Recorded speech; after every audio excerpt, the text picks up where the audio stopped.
नमस्कार मित्रों, जब कोई व्यक्ति अपने व्यक्तित्व में प्रकाश उत्पन्न कर लेता है तो उसे अवतार मान लिया जाता है।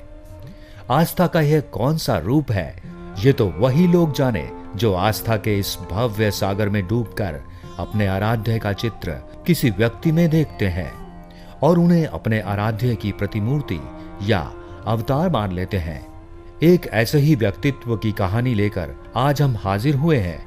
ये कहानी है दक्षिण भारत में शिव के अवतार कहे जाने वाले सिद्ध पुरुष महर्षि रमन की, जिनके कहे वाक्यों को आज भी आध्यात्म की पराकाष्ठा माना जाता है। महर्षि रमन भेदभाव रहित समाज की वकालत करते थे। वह कहते जीवात्मा एक है और उनको सुखी बनाने के लिए प्रयत्न करना ही सभी जीवात्माओं का प्रथम कर्तव्य है तथा यही प्रभु की सच्ची भक्ति है। वे कहते ईश्वर और आत्मा में कोई भेद नहीं, आपके अंतर में बसा आत्मा ही परमात्मा है। महर्षि रमन स्वयं को जानने पर बल दिया करते थे। वे कहते थे जो व्यक्ति स्वयं को नहीं जानता वह दूसरों का मार्गदर्शन कैसे कर सकता है। 30 दिसंबर सन 1889 को जन्मे रमन के बचपन का नाम वेंकट रमन था। वे बालपन से ही आध्यात्म को समर्पित थे। अक्सर विद्यालय जाने के लिए घर से निकलते और विद्यालय न जाकर मंदिर चले जाते। वहां घंटों एकांत में मौन अवस्था में बैठे रहते। एक बार बालक रमन अपने रिश्तेदार के घर गए हुए थे। वहां एक अद्भुत घटना हुई। रमन जब निद्रा अवस्था में थे तब उन्हें आभास हुआ कि उनका शरीर प्राणहीन हो गया है। इस घटना ने बालक रमन को भयभीत कर दिया। वे सोचने लगे आखिर वे हैं कौन, क्या इस शरीर के साथ उनका भी अंत हो जाएगा।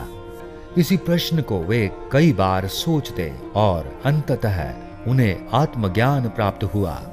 वे भय मुक्त होकर उठे क्योंकि उन्हें ज्ञान हो चुका था कि अगर नष्ट होगा तो सिर्फ शरीर होगा, मैं नहीं, क्योंकि मेरा अस्तित्व शरीर से कहीं ऊपर है। मैं एक निश्चल आत्मा हूं। इसी के साथ वे वेंकट रमन से महर्षि रमन हो गए। इसके बाद उन्होंने कभी शरीर पर ध्यान नहीं दिया बल्कि आत्मा को साधा। इस घटना के पश्चात महर्षि रमन में वैराग्य उत्पन्न हो गया। वे अपनी तकश में आराध्य देव भगवान शिव के स्थल अरुणाचलम पहुंच गए, जहां उन्हें एक व्यक्ति मिला। व्यक्ति ने उन्हें केशों का त्याग करने के लिए पूछा। महर्षि रमन ने इसे सहर्ष स्वीकार कर लिया। उसके पश्चात उन्होंने अपना सिर मुंडवा लिया, जनेब उतार दिया तथा उन्होंने अपनी धोती फाड़कर लंगोट बना लिया। इस तरह सांसारिक दुनिया से विलग होकर महर्षि रमन ने अपनी सभी इच्छाओं को त्याग दिया। वे संन्यास के पथ पर चलने लगे। महर्षि रमन बेवजह के चमत्कारों से परहेज करते तथा साधारण जीवन में विश्वास करते।